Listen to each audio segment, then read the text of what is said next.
ایک صاحب سوال پوچھتے ہیں، وضو کرنے کے بعد مسجد میں داخل ہوتے ہیں تو فرش پر وضو کے پانی کے قطرے گرتے ہیں، اس سے گناہ ملتا ہے یا نہیں؟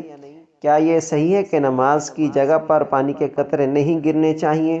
اس کا جواب یہ ہے، وضو کرنے کے بعد اعضاء سے جو پانی گرتا ہے وہ ناپاک نہیں ہوتا، لیکن جان بوجھ کر اس پانی کو مسجد میں نہیں گرانا چاہیے۔ ایک بھائی سوال پوچھتے ہیں، نزلہ اور زکام کی وجہ سے جو پانی ناک سے خارج ہوتا ہے وہ پاک ہے یا نہیں؟ اگر پاک ہے تو کس دلیل کے تحت، اور ناپاک ہے تو کس دلیل کے پیش نظر؟